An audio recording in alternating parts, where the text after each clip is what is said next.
Sa patuloy na pag-usbong ng makabagong teknolohiya, tila ay nagbabago na rin ang paraan ng paghahanap ng pagkakakitaan ng mga tao.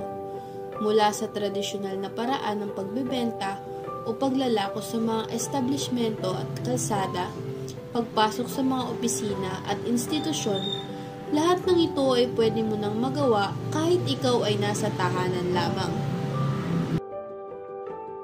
Ang pagbabagong ito ay patuloy na parte na ng pag-unlad na atin.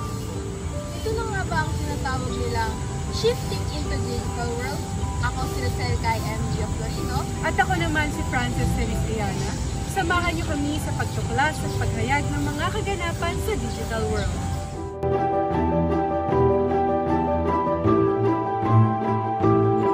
Ang social media, na isa sa may pinakamaimpluwensyang kontribusyon ng teknolohiya, ay ginagamit na rin upang magsimula ng mga negosyo o kaya naman ay kumita sa paraan ng cryptocurrency at live selling.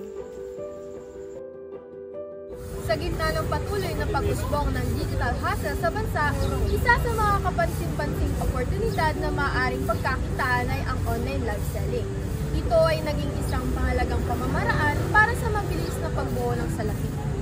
Sa kontekstong ito, nakapanayam namin ang isang estudyante na itago na lang natin sa pangalang Anne, na bukod sa kanyang pag-aaral ay aktibo rin sa online live selling bilang kanyang part-time job.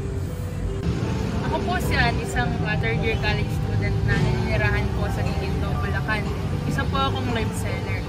Ang pagbubukas po ng negosyo sa social media ay isa pong matrabahong gawain. Kaya paano niyo po napagsasabay yung pag-online selling tsaka yung iba pa pong bagay kagaya po ng gawaing bahay tsaka po yung pag-aaral niyo? Bilang isang third year college student, medyo challenging nga siya, lalo kasabay din ang course ko. May mga times na nahihirapan ako i-balance yung pagtatrabaho at pag-aaral, pero siguro yung motivation na kumita ka para mapantustos doon sa mga gastusin sa school, ayun yung nagbibigay motivation sa akin. Kasi kahit sa city ako nag-aaral, di pa rin naman maiwasan yung mga gastos, kaya importante na para sa akin yung kumita ako ng sarili kong pera sa sarili kong paraan. Gaano ka na po katagal sa ganitong uri ng pagnenegosyo? Tsaka paano ka po nagsimula at saan mo ito natutunan? Mga 2 na siguro, mga 2 taon ko na. Noon yung mga pinopost ko sa FB page ko, yung mga thrifted clothes. Hanggang sa ngayon, nagbebenta na rin ako ng mga bultuhan na box from Shein. Tapos yung mga crochet na flowers kapag may mga occasion like Valentine's, ganon. Or pag Mother's Day, katulad last Sunday. Paglahok sa online selling, kapansin-pansin ang malaking transformasyon sa kanyang mga gawin na tila nagbukas ng bagong landas para kay Anne tungo sa mas mataas na kita. Alam naman po nating lahat na yung pag-online selling ay walang kasiguraduhan at yung pabago-bago po. So paano ka po nakakasabay sa iba pang mga katulad mong nagne-negosyo sa iba't ibang online platforms? Para sa akin, basta wag ka lang tamarin sa ginagawa mo regardless kung marami ka mang kalaban sa negosyo. Dapat mas makumbinsi mo yung mga consumers or yung mga customers mo na sa'yo bumili ng mga product na binibenta mo. Ako kasi as much as possible, minamaximize ko yung mga social media accounts na meron ako. Katulad, gumagawa ako ng social media accounts sa IG, Facebook, sa TikTok. Kasi doon, mas maraming nakakakita ng product na pinapost ko. Doon mo mas mabibenta yung products na inaangkat mo sa ibang tao. Sa kabila ng kawalan ng katiyakan sa kanyang piniling hanap buhay, patuloy pa rin si Anne sa landas na kanyang tinatahak. Paano mo nakukumbinsi o minamarket yung mga produkto sa customers? Tsaka ano po yung mga nagawa mong epektibo tsaka yung hindi epektibo? Siyempre, trial and error sa una. Yung mga friends ko muna yung inaalok ko. Pero recently, pinasok ko na rin yung pagla-live selling. Dito, dapat malakas yung boss mo tapos ina-accommodate mo yung lahat ng mga customer na nagko-comment doon sa live na ginagawa mo. Gumagamit ka po ba ng mga online groups or yung websites para makatulong mapalago yung business mo or makakuha ng customers? Oo naman, sumasali ako sa FB groups kasi minsan dun mas nakakakuha ng customers eh. Effective naman siya para sa akin. Sa tingin niyo po ba, yung mga natutuhan mo mula sa inyong online store ay makakatulong din po sa iba pang career sa hinaharap? Siyempre oo, hindi man related sa course na kinukuha ko which is psychology, pero I think yung value na matutunan ko po para roon ay yung pagmamanage ng oras ko at pera na kinikita ko sa online selling.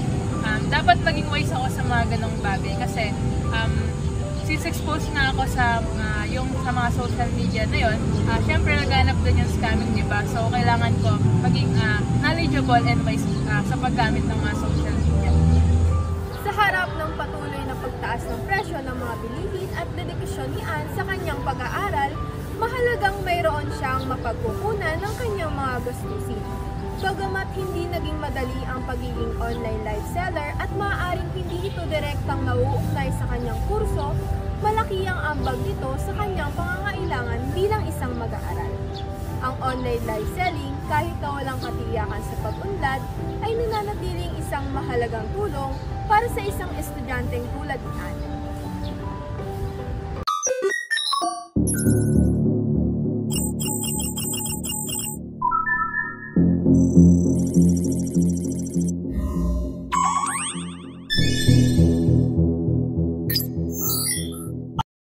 Sa mundo ng makabagong teknolohiya at digital hustle, may isang uri ng pamumuhunan na patuloy na kinahuhumalingan, ang cryptocurrency. Para sa ilan, ito ay negosyo. Para sa iba, ito ay kinabukasan. Para sa isang estudyante, ito ay isang matalinong pagsisimula. Halina't kilalanin natin si Jay, isang mag-aaral na pinasok ang mundo ng cryptocurrency para pandagdag sa kanyang pag-aaral. Ako po si Jay. Ngayon ay 4th-year college student na naninirahan sa Manolos, Bulacan. At ako po ay gumagamit ng cryptocurrency. Gaano ka nakatagal sa paggamit ng cryptocurrency or sa pag-i-invest? Saan mo ito nalaman or natutunang gawin? More or less, 2 years po. Nag-start po ako noong 2nd year ako. At first, I saw it on social media po. Tapos mukhang interesting din, nag-research ako sa internet. Nanood ng mga YouTube tutorials and sumali sa mga group sharing knowledge about cryptocurrency. 2 taon na siyang gumagamit at nag-i-invest sa cryptocurrency. Isang kabataan na natuto sa sariling paraan. Panonood, pagbabasa at pakikipagdiskusyon. Hindi madali ang maging estudyanteng trader, pero sa tamang oras at disiplina, posible. Bilang isang estudyante na nasasangkot sa pag-i-invest at crypto, maaaring mahirap itong isabay sa pag-aaral mo. Paano mo binibigyan ng oras yung pagtuklas sa market, blockchain, tsaka ibang paraan ng pag-i-invest habang inaasikaso yung pag-aaral mo? Siyempre po, hindi naman po talaga madali. Una sa lahat, kailangan natin ng proper time management. Kasi it is always a key para sa akin. Never set aside the studies. Yun po yung main goal ko. After ng homework, reviews, and advanced study, tsaka lang ako mag-try mag-trade. In my case po, I do holding and scalping. Holding, it walang time. It long-term investor ka. At kapag po gusto ko po ng madali ang kita, scalping po ang ginagawa ko kapag maraming time. Ang crypto medyo nakakalito at magulo lalo na sa mga kagaya namin na bago pa lamang dito. Ano yung mga paraan na ginawa or maire-recommenda mo para matutunan itong mabuti ng isang estudyante? Magandang tanong yan. Alam naman natin na ang crypto ay napaka-risky talaga ng investment. Kaya kinakailangan po talaga natin magsagawa ng ating sariling research. Huwag po tayo magpapaniwala sa mga sabi-sabi. Lalo na kung papasukin natin ang isang investment na wala po tayong enough knowledge. After research, try po natin mag-open ang account. I-testing muna po natin. Maglagay muna po tayo ng maliit na amount. Kasi kapag malaki ka agad, there might be a chance na maubos ka agad yung pera kasi hindi mo pa naman alam kung paano yung kalakaran. Diba? Kaya kailangan po talaga natin i-manage ng matigil. Kasi kapag nawala natin, okay lang naman. Diba? Kasi maliit lang naman. Ang crypto ay hindi sugal para sa mga bagong interesado. Ito ay dapat pinag-aaralan ng mabuti. Maraming mga tao ang interesado sa crypto at pag-invest. Kaya naman, pinag-uusapan talaga ito online. Sumasali ka ba sa mga online groups or forum Nakakatulong ba ito para madagdagan yung kaalaman mo sa pag-invest?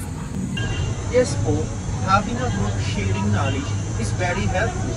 Noong una po talaga ay nakakatakot kasi po, bago kasi sa akin yung crypto. Knowing that some cryptocurrency is living by hype. If you have a group, you can sense it easily. Sa isang mundo kung saan ang impormasyon ay kay bilis, mahalaga ang may maaasahang komunidad. Ang pag-i-invest sa crypto ay maaaring may kaakibat na risk. Bilang isang estudyante na hindi pa naman ganun kalaki yung perang pinangahawakan, paano pinaplano ang pagdedesisyon sa pag-i-invest? Magandang tanong yan. Dahil estudyante po ako at maliit lang ang pera, malaking tulong po talaga yung pag-establish ng knowledge. Nakakatulong din po yung pag-hold ng same sa crypto na kilala na sa market tulad po ng Bitcoin. Cryptocurrency market kasi lagi siyang volatile kasi nga nila. Kaya napakahalaga talaga na mag-hold ng mga coins na kilala na and ginagamit ng lahat. Sa likod ng mga posibilidad, nariyan din ang mga panganib, lalo na kung limitado ang puhunan. Pero higit sa kita, ang crypto ay maaaring magmasusi sa mas maginhawang hinaharap. Bilang isang estudyante, ano yung mga naisip mong malaking pagbabagong idudulot ng crypto at blockchain sa buhay mo bukod sa pagdadala ng pera? Para sa akin po, cryptocurrency can be a future currency po. Kasi marami ng mga tao tumatangkilik dito and meron na rin po silang sariling mga ATM. And marami na po mga bansa na tinatanggap ito as a payment, kaya ina-adapt na rin po ito. Sa Pilipinas naman, hindi pa siya gaanong ka-aware ang mga tao. Pero meron na po nag-try tulad ko. So bukod po sa pagkikay ng pera, they can also give convenience in the future sa ating may mga knowledge na.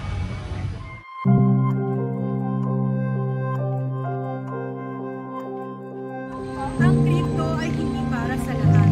Ngunit sa tamang disiplina, kaalaman at panahon kung saan nagiging talamak na ang digital hustles, ito ay maaaring maging tulay papunta sa mas maliwanag na bukas.